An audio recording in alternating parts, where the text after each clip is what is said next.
Здравствуйте, самые лучшие зрители! Меня зовут Полина. В последнее время все больше убеждаюсь. В историю трудно войти, но легко вляпаться. А у меня нашлись обрезки мебельной ткани.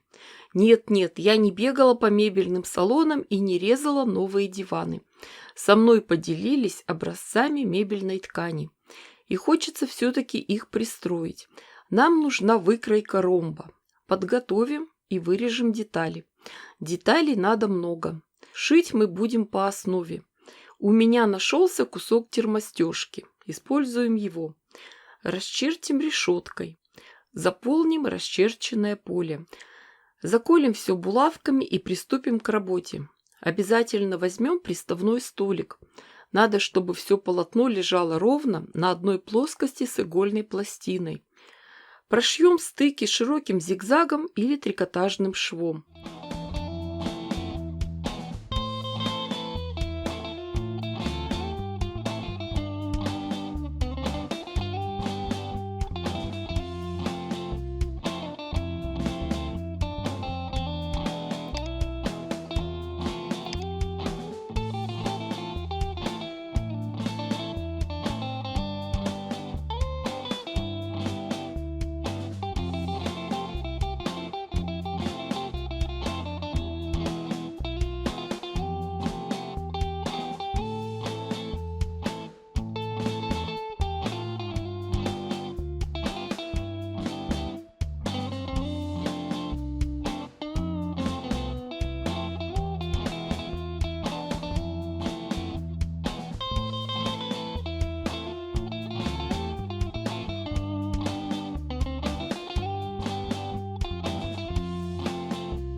Стыки закроем тесьмой шириной 1 см. Пришиваем ее двумя строчками.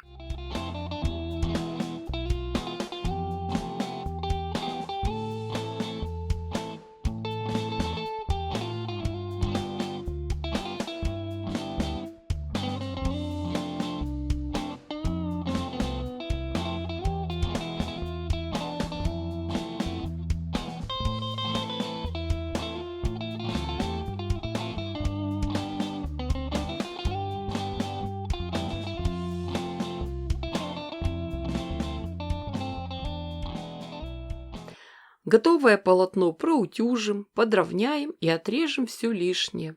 Нижние углы заготовки можно не заполнять, все равно там будут вырезы.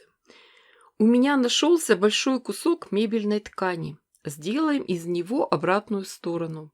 Вырежем кусок такого же размера, как и лицевая часть. И приготовим еще термостежку. Простегаем вместе эти две детали.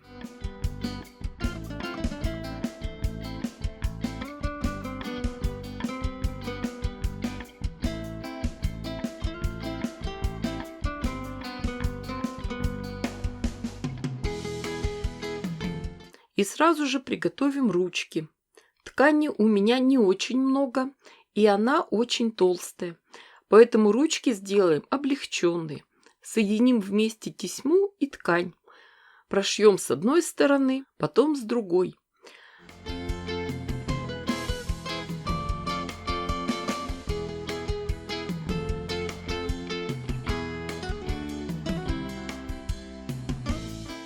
Когда все детали готовы, приступаем к сборке. Сложим вместе лицом к лицу детали передней и задней части и прошьем их вместе по 3 сторонам.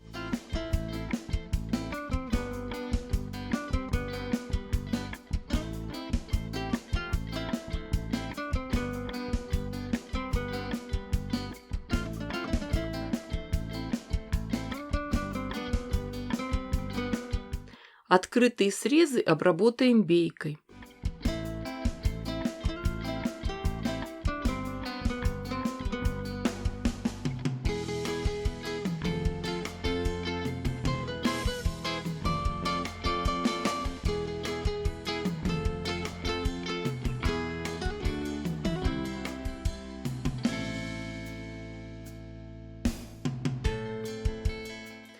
Чтобы сформировать дно, в нижней части вырежем квадратики размером 3 на 3 сантиметра. Дальше развернем эти углы, прошьем и также обработаем бейкой. Вывернем заготовку. И надо обработать верхний край. Приготовим полоску мебельной ткани шириной 4 см. Пришьем ее к верхнему краю сумки. Сначала к лицевой стороне.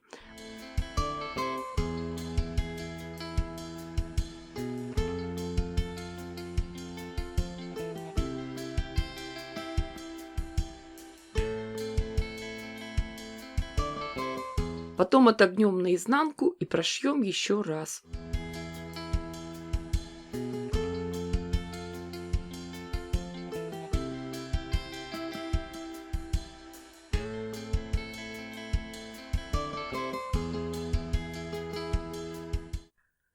После этого определим место пришивания ручек. Найдем середину верхней части и от нее в обе стороны отложим по 8 см. Ручки пришьем поверх сумки. Сначала направляем их вниз, прошиваем, потом отгибаем наверх и прошиваем конвертиком.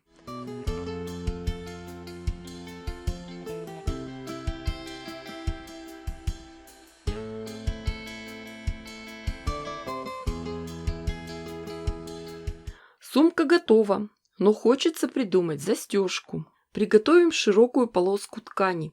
Длина чуть больше верха сумки. Учитываем припуски на швы. Высоту рассчитывайте так, чтобы хватило.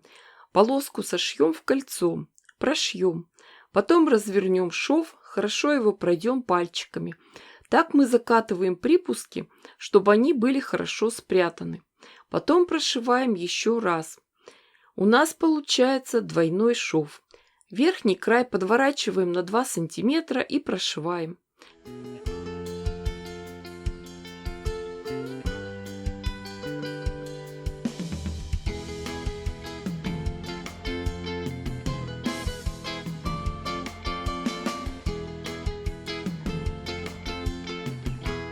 Готовую деталь вставляем внутрь сумки.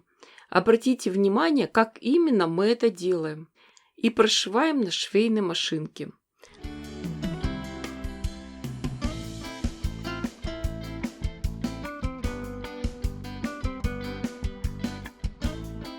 На следующем шаге эту деталь отгибаем наверх и прокладываем строчку. Тем самым мы закрываем все открытые срезы.